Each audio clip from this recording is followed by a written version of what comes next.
সালের ২২ এপ্রিল জম্মু ও কাশ্মীরের পাহেলগাঁওর বাইসারান উপত্যকা, যেখানে হাজার হাজার মানুষ প্রকৃতির সৌন্দর্য উপভোগ করতে আসে, সেদিন রক্তে রঞ্জিত হল। বিকেলের নরম রোদে যখন পর্যটকরা ঘুরে বেড়াচ্ছিলেন, তখন হঠাৎ আকাশ কেঁপে ওঠে গুলির শব্দে। সেনাবাহিনীর পোশাক পরা বন্দুকধারীরা অতর্কিতে আক্রমণ চালায়। মুহূর্তের মধ্যে আনন্দভরা ভ্রমণ রূপ নেয় বিভীষিকায়। ২৬ জন নিরীহ হিন্দু পর্যটক নিহত হন, আহত হন আরও অন্তত ১৭ জন। এই হামলা ছিল পরিকল্পিত, নির্মম এবং রাজনৈতিকভাবে অতি স্পর্শকাতর। মৃতদের অধিকাংশই ছিল সাধারণ মানুষ, পরিবার নিয়ে বেড়াতে আসা, ছাত্র, শিক্ষক, অবসরপ্রাপ্ত নাগরিক। কারও হাত ছিল ক্যামেরায়, কারও হাতে ছিল শিশুর হাত। সবাই ভেবেছিল শান্তির কাশ্মীরে কয়েকটা দিন কাটাবে। কিন্তু সেদিন কাশ্মীর হয়ে উঠেছিল মৃত্যু উপত্যকা। ভারত সরকার এই হামলার জন্য সরাসরি পাকিস্তানের প্রতি আঙুল তোলে। তারা দাবি করে, এই হামলার পেছনে রয়েছে পাকিস্তান ভিত্তিক জঙ্গি গোষ্ঠী, যাদের মদদ দেয় ইসলামাবাদ। পাকিস্তান অবশ্য এসব অভিযোগ অস্বীকার করে, বরং হামলাকে একটি আন্তর্জাতিক ষড়যন্ত্র বলে উল্লেখ করে। কিন্তু এত মানুষের প্রাণহানির পর ভারত আর সংযত থাকেনি। রাজনৈতিক মহলে চাপ বাড়ে, প্রতিশোধ চাই, চুপ করে থাকলে চলবে না। এরপর শুরু হয় কূটনৈতিক যুদ্ধ।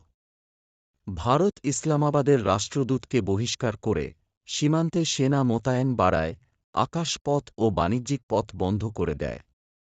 পাকিস্তানও পাল্টা ব্যবস্থা নিতে থাকে। দুই দেশ পরস্পরকে যুদ্ধের হুমকি দিতে থাকে, গর্জে ওঠে রাজনৈতিক ভাষণ, সোশ্যাল মিডিয়ায় ছড়িয়ে পড়ে জাতীয়তাবাদের ঢেউ। এই উত্তেজনার মধ্যে ভারত ও পাকিস্তান উভয়ই সামরিক প্রস্তুতি বাড়াতে শুরু করে। পাকিস্তান একাধিক ক্ষেপণাস্ত্র পরীক্ষা চালায়, তাদের যুদ্ধবিমান সীমান্তের কাছে টহল দিতে থাকে। ভারতও পিছিয়ে থাকে না, রাজস্থানে, জম্মু ও লাদাখ সীমান্তে যুদ্ধ মহড়া শুরু হয়। গোটা উপমহাদেশের মানুষ আতঙ্কে, এই কি তবে যুদ্ধ? এই ঘটনার পর কাশ্মীর রীতিমতো রণক্ষেত্র হয়ে ওঠে। সেনাবাহিনী চালায় তল্লাশি অভিযান, বহু গ্রাম ঘিরে ফেলা হয়, শত শত মানুষকে গ্রেপ্তার করা হয়। সাধারণ মানুষ দিশেহারা, একদিকে জঙ্গি আতঙ্ক, অন্যদিকে রাষ্ট্রের কঠোর নজরদারি।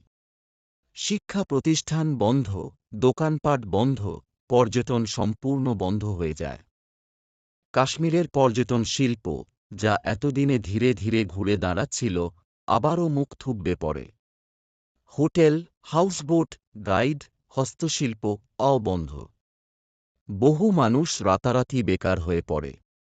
পাকিস্তান নিয়ন্ত্রিত কাশ্মীরেও অবস্থা আলাদা নয়, সেখানে আতঙ্কের মধ্যে পাহাড়ি জনপদে সেনা ক্যাম্প বসানো হয় এবং জনগণ ঘর থেকে বের হতে ভয় পায়। এই ঘটনার জেরে শুধু দুই দেশের নয়, গোটা পৃথিবীর নজর এখন দক্ষিণ এশিয়ার দিকে। জাতিসংঘ, রাশিয়া, চীন, যুক্তরাষ্ট্র সবাই উদ্বিগ্ন। কারণ এই দুই দেশ পরমাণু শক্তিধর।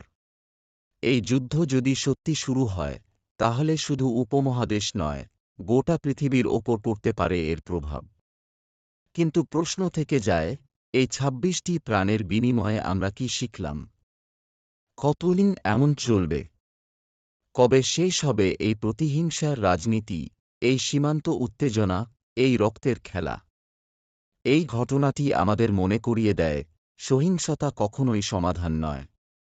প্রতিটি প্রাণের পেছনে ছিল একটি পরিবার, একটি স্বপ্ন, একটি ভবিষ্যৎ। আমাদের প্রয়োজন শান্তি, বোঝাপড়া এবং সাহস, হিংসার বিপরীতে মানবতার পক্ষে দাঁড়ানোর সাহস। এবার কথা বলি, যদি ভারত-পাকিস্তান যুদ্ধ শুরু হয়, তাহলে কারা কার পাশে দাঁড়াবে? যদি পরিস্থিতি এমন জায়গায় গিয়ে পৌঁছায় যেখানে ভারত ও পাকিস্তান সরাসরি যুদ্ধে জড়িয়ে পড়ে, তাহলে আন্তর্জাতিক রাজনীতির মেরুকরণ হবে অনিবার্য। এবার দেখা যাক সম্ভাব্য জোটবিন্যাস কেমন হতে পারে। ভারতের পক্ষে দাঁড়াতে পারে যেসব দেশ: ১. যুক্তরাষ্ট্র, জসা, বিগত কয়েক বছরে ভারত ও আমেরিকার মধ্যে কৌশলগত ও সামরিক সম্পর্ক গভীর হয়েছে। কোয়াড মিত্রতা, প্রতিরক্ষা চুক্তি এবং চীনের ভারসাম্য রক্ষায় ভারতের গুরুত্বের কারণে যুক্তরাষ্ট্র সম্ভবত ভারতের পক্ষেই অবস্থান নেবে। ফ্রান্স ও অস্ট্রেলিয়া, ভারতের সঙ্গে সামরিক ও বাণিজ্যিক সম্পর্ক মজবুত। ফ্রান্স ভারতের প্রতিরক্ষা প্রযুক্তির অন্যতম যোগানদাতা, বিশেষ করে রাফাল যুদ্ধবিমান। অস্ট্রেলিয়া কোয়াডের সদস্য হিসেবে ভারতের মিত্র। ৩. রাশিয়া, যদিও রাশিয়া ঐতিহাসিকভাবে ভারতের ঘনিষ্ঠ, বর্তমানে তারা পাকিস্তানের সঙ্গেও সম্পর্ক বাড়াচ্ছে। কিন্তু ভারসাম্য বজায় রেখে রাশিয়া সম্ভবত নিরপেক্ষ থাকবে বা ভারতের প্রতি নরম মনোভাব পোষণ করবে। ইসরায়েল, ভারত ও ইসরায়েলের সামরিক সহযোগিতা অনেক গভীর। যুদ্ধ পরিস্থিতিতে ভারতকে ড্রোন, গোয়েন্দা প্রযুক্তি ও অস্ত্র সহায়তা দেওয়ার সম্ভাবনা রয়েছে। পাকিস্তানের পক্ষে দাঁড়াতে পারে যেসব দেশ: ১. চীন, পাকিস্তানের অন্যতম ঘনিষ্ঠ মিত্র এবং অর্থনৈতিক বিনিয়োগ, স্পেক ও কৌশলগত অবস্থান চীনের জন্য গুরুত্বপূর্ণ।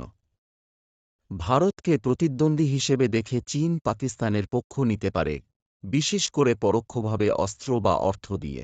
বাংলাদেশ, নেপাল ও শ্রীলঙ্কা, এই দেশগুলো যুদ্ধ পরিস্থিতিতে নিরপেক্ষ থাকতে চাইবে, তবে রাজনৈতিক চাপ, অভ্যন্তরীণ মতামত এবং আন্তর্জাতিক সম্পর্কের উপর নির্ভর করে অবস্থান পাল্টাতে পারে।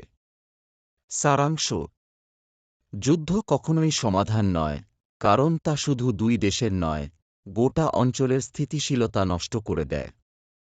তবে যদি যুদ্ধ হয়, তাহলে এটিকে আর শুধু ভারত-পাকিস্তানের বিষয় বলা যাবে না। এটি হয়ে উঠবে একটি আন্তর্জাতিক কৌশলগত দ্বন্দ্ব, যেখানে বড় শক্তিগুলোর অংশগ্রহণও অনিবার্য।